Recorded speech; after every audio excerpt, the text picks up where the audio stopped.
Number 1. The Graveyard.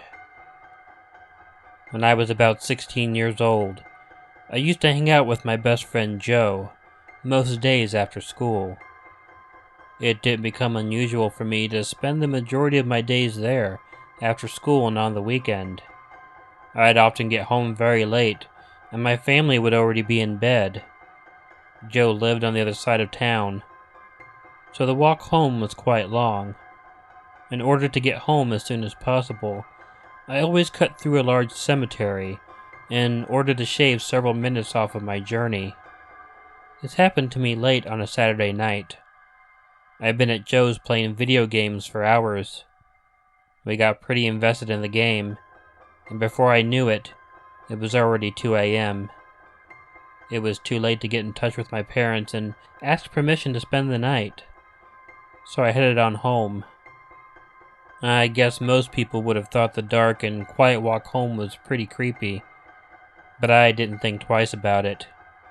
I really didn't get scared of very much. Hell, I walked through a graveyard on a regular basis. I was about a quarter of the way through the graveyard when I heard a strange series of noises that caused me to jump. There was a sound of someone yelling, and then there was a really loud sound as if something had been cracked or broken. The third sound was a really loud noise that sounded like a human being growling or just making a loud noise out of frustration. I am not sure how else to describe it, but right after I heard those noises, everything went quiet. I kept walking through the cemetery, now very freaked out for the first time. As I walked along, I had to keep very aware of what was going on around me, though. But right after hearing those noises, I didn't hear anything else for a while. I was coming towards the end of the graveyard when I heard something else. This time, however, it sounded like someone was giggling, and it continued, and I was walking in the direction of it. When I came upon the source of the laughing, I was really shocked at what I saw. There was a tall monument, and a boy, probably a couple years younger than me, was sitting on top of the monument. He was swinging his feet back and forth while he giggled. Looking at him, he looked like he was injured, but it was hard to tell in the dark. He was holding his arm, which seemed to be broken or dislocated. Completely weirded out, I asked him if he was hurt, or if he needed anything. He just laughed at me again, and then his face took a serious look, and he said simply, "Get the hell out of my cemetery." When he did, I noticed something else. There was another person there, leaning against one of the other monuments. It was a teenage girl, and she wasn't doing anything but staring straight at me. Now, the whole situation was just way too weird. I couldn't piece together everything that I had heard and then everything that I saw and make any sense out of it. All I could do was do what he said, and I got out of the cemetery, listening to him laugh as I ran out. In the future, I always just took the extra minutes to walk around the cemetery. Some strange people in this world.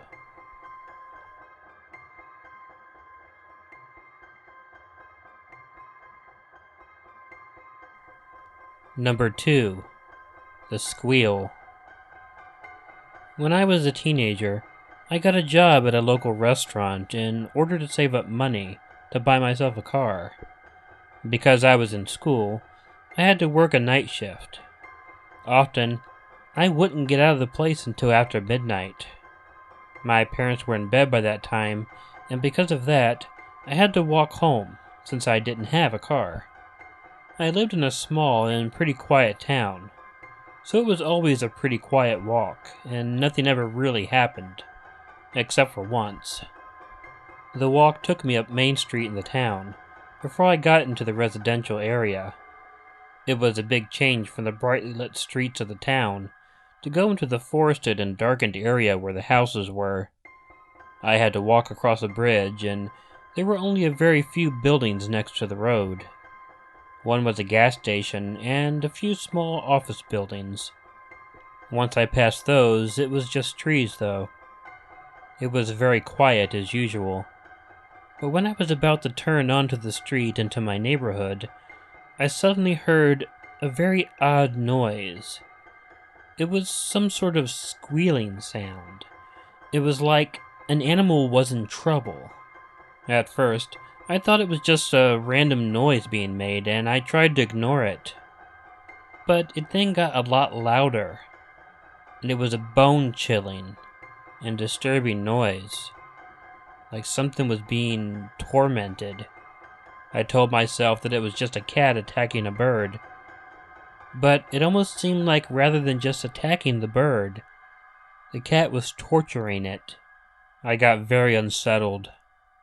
As I turned on the street, I crossed to the opposite side to be as far away from whatever was among those trees. As I did, the hideous noise finally stopped.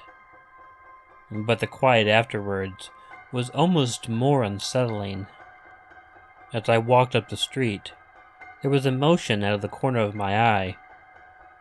Turning around, I saw movement among the trees. It wasn't a cat or anything, however. It was the silhouette of a very large person, and he was just standing there, probably looking at me as I walked by.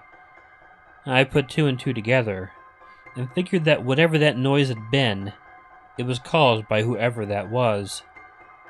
I just looked forward and tried to pretend like I hadn't seen anything. If you've ever walked while trying to avoid looking at someone, you will know how I was feeling. I kept wanting to look back as I walked along to see if the guy was following me. I guess I didn't have any real reason to think that he would be. I felt my insides freeze, though, when I heard footfalls that were not my own. After a few moments, I worked up the nerve to actually look back over my shoulder. The guy was following me, and he was holding something in his hand. I wasn't sure if it was a bat, or a baton, or even a knife, but whatever it was, he made sure that I was able to see it. It didn't take more than a couple of seconds for me to put two and two together. If this guy was willing to do whatever the hell he was doing to whatever the hell that animal was I heard earlier, then there's really no telling what else he may have been willing to do to me. I decided to just say screw it, and I took off running. A quick look back over my shoulder showed that he had the same idea. The big man was running after me, and he was flailing whatever that weapon he had in his hand was all around. I had never been more terrified in my entire life. I was being chased by a psychopath, and I was still quite a bit away from home. I turned on the next street, and had the luckiest moment of my life. Even though it was well past midnight, there was a house with a porch, and about 5 guys on the porch, sitting around drinking beer and talking. They immediately noticed what was going on, and I ran over to them, yelling for help. The guy chasing me stopped when he was noticed by those guys. He didn't leave at first, though. He just stood there. I told them he was trying to hurt me, and one of them opened the front porch door and grabbed what appeared to be a shotgun. The guy chasing me stood there, looking for a few moments, perhaps trying to decide if the porch guy really meant business. I guess he decided that he did, because he turned around and left. When I told the guys everything that had happened, they got all curious and wanted to go see what the guy had been doing among the trees when I had first come across him. You really don't want to know what we found.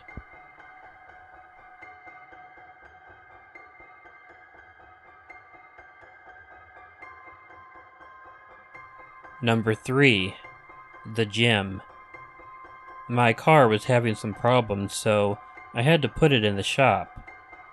Unfortunately, It was going to be in there for a few days, so I got stranded at home over the weekend. And by Saturday night, I was getting stir-crazy and needed to get some exercise. My gym is about 2 miles away from my apartment, so I decided I could walk there and get a good workout. I got there around midnight, and was very surprised to see that no one was there. There were no other customers, and the staff never stayed after 6 p.m., so I had the place to myself. While I was on the elliptical machine, I saw a car pull up, and someone got out and stood at the door for a little while. Then he rang the doorbell. I, of course, just ignored him. Everyone had a key to the building, and we weren't allowed to let anyone in who didn't have a key. The guy didn't give up, though. He kept ringing the doorbell. Then, obviously upset that I wasn't answering the door, he began walking around the building trying to get my attention. When he was finally able to get my attention, he motioned for me to walk over to the door so I could let him in. I shrugged, letting him know I wasn't going to break the rules for him. He made an exasperated face at me, and then he walked back over to the door. He seemed really annoyed, and he was a lot bigger than me, but at least I knew that he could not get into the gym. But then, I saw a large pickup truck pull into the parking lot. It parked right in front of the window that was in front of me. Its windows were tinted, and I couldn't see who was in it. I got worried because if the driver had a key and then came into the gym, the other guy might come in with him, and then confront me for not opening the door. What was weird was that whoever was in that truck didn't get out. He didn't even stop the truck. He just sat there with the truck running. I had about 15 minutes left on my cardio before I headed over to do some weights. The annoyed guy kept walking around the building, and the truck kept running. I started wondering if maybe they were in cahoots or something. I tend to sweat a lot, so I went into the locker room to change my shirt. When I came back, the guy who had been walking around was gone, but the truck was still there. About 15 minutes after I began lifting weights, the truck left. About 45 minutes later, I decided to head on home. There still wasn't anyone at the gym, so I had a pretty pleasant time there by myself. I went walking down the road to the main street. I had to pass a gas station in order to be on my way home. I froze when I realized that the truck was at the gas station. And even worse, as I was walking by, the man who'd been trying to get me to let him into the gym was leaving the store of the gas station and walking over to get into the truck. I tried to just ignore them and went on my way. Unfortunately, the truck pulled out of the gas station and began following me along the quiet road. I was immediately very, very nervous. I turned onto a side street, and it followed me there too. When I got into the neighborhood area, and thus off the town roads, the truck switched on its high beams, and then started moving much faster and right towards me. And knowing I couldn't outrun a truck, I instead ran into a yard, off to the side of the house and then into the backyard. I knew the truck couldn't follow me there. I ran through the backyards, trying to cut through and get back to a street. However, the guys in the truck anticipated this, and they were waiting for me. The guy who I hadn't let into the gym got out of the truck, and he was carrying a baseball bat with him. I was too scared, and at first I was unable to move. Not knowing what else to do, though, I ran to the nearest house, climbed the steps, and began pounding and screaming for someone to open the door. The lights in the house immediately came on, and I heard the truck take off. The guys hadn't anticipated me doing this, and they had left. I had told the people in the house what had happened, and they offered to drive me the rest of the way home. You know, it's funny. You can meet the worst and the best people all in the same night.